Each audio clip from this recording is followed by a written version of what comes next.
Hi, everybody. How's it going? Dr. Fiona Lovely here of Not Your Mother's Menopause, Making Hormones Make Sense podcast. Let's see. It is August 11th today. Just having a peek at my calendar. And I thought I'd pop in and do a quick Facebook Live before I start seeing patients today. Really interesting article that was just released. The research actually was just released, and I will post the link to the TED Talk and the research underneath on the page today. And basically, the research is saying that depression is actually a symptom of an allergic reaction to inflammation. Okay? So what's really interesting about this for me is that, and for you, I hope, is that I think a lot of women who struggle with depression, men too, but you know, this page is about women and for women by a woman, last time I checked. What is really interesting is, especially during perimenopause, there's so many things that can go awry during this time that I think we can be really very hard on ourselves in terms of why can't I make this all work? And you know, for some of us that can manifest as symptoms of depression, and for some it can be more anxiety. There's a number of different things that can manifest during this time for women psychologically, let's put it that way. And then you have that whole call to a second half of your life thing, and you know, there's just a lot of stuff going on for us during this time. So here's the cool thing about this research. So the research is saying that depression is a response, a symptom, an allergic reaction to the body because of inflammation. So the question is, where does inflammation come from? Well, it comes from the kinds of things that you can actually control, okay? And I'm sorry, I just saw a text message come in. I'm doing interviews this morning for massage therapists for my office, actually. So that's what I'll be doing here in a few minutes. Okay, so let's go back to this.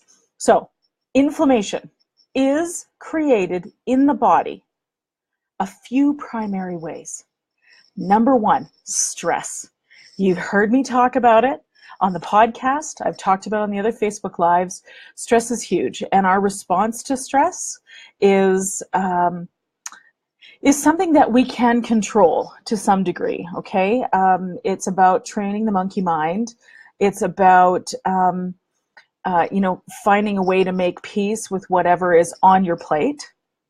Because it turns out when you have a stress reaction to something, you create something called cytokines. It's one of the cellular functions that happens in response to stress.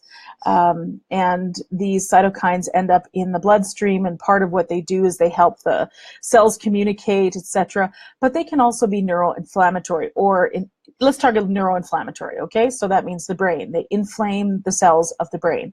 When that happens, turns out depression can be an allergic reaction to that over time. And oh my gosh, how many of us actually give ourselves break from stress? Not very many, okay? So a call to good self-care.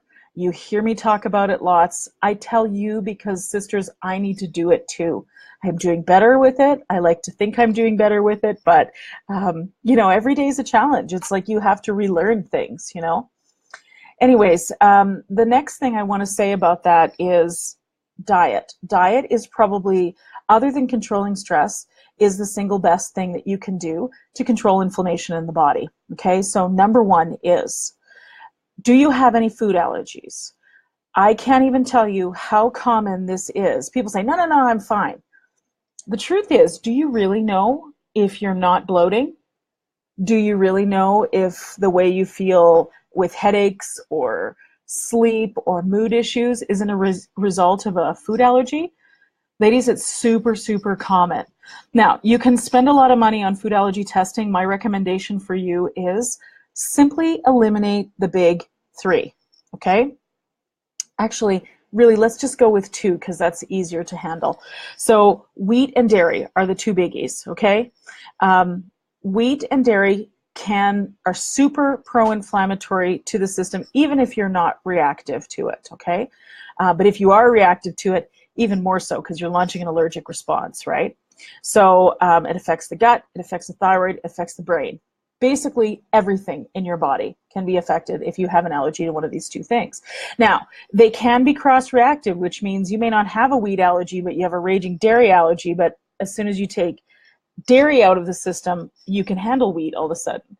So, and it goes vice versa, but it's going to be one of those two things. For some people, it's both. Typically, it's one of the two. And the third thing I will mention is sugar. Sugar is the next pro-inflammatory thing. Any amount of sugar in the system causes inflammation, causes an inflammatory cascade to happen. So that's the other thing you can do. So basically, the takeaway is learn to manage stress, control your diet. And here's the thing I've found as I've gotten older is that I used to, because I was like, you know, a lot of other women, and when I was younger, I dieted a lot. I thought that was the solution to feeling good about myself. I mean, who cares what waist size I had? I just wanted to feel better about myself. Isn't that ultimately why we do it? So I did a lot of dieting when I was younger, like teens and early 20s.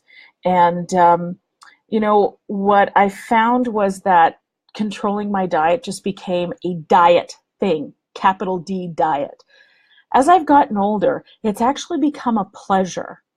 Because I'll tell you, first of all, when you start to isolate the foods that make you feel bad and you take them out and you spend the time creating and making yourself nourishing, loving meals, oh my gosh, I had no idea you could really have fun with these kinds of things. So embrace it.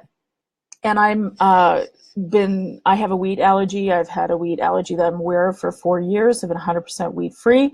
In the last few months, started to react to all grains. So I'm in the process of eliminating all grains. Some days I do better than others. And then I have to be reminded, just like a child, I have to be reminded when I eat something that I really think I want and it doesn't make me feel good, that chances are I probably shouldn't eat it in the first place. Okay, so that's how I'm doing self-care right now. I encourage you and invite you to do the same. I will post the link for this research on the page so that you can take a look at it for yourself. And remember, there is no one answer to every problem for every person. Every person is different. You need to embrace what works for you, and I encourage that fully. I am still on hiatus with the podcast, but every day that goes by, I feel more and more like I want to re-engage with you guys. So if you haven't listened to the podcast I released last week, please go ahead and do that. It's a beautiful grounding meditation that I'm using a lot right now just to keep myself centered. And yeah, I'd love to hear what you'd like me to talk about. So don't hesitate to drop me a message on the Facebook page here. We've just had a changeover on the website. It is now drlovely.com, and you can find the podcast information on drlovely.com. That's drlovely.com. And I hope everyone has a fantastic, it's not a long weekend. We just come off the long weekend in Canada. A fantastic August summer weekend. Take care, everybody. Bye-bye.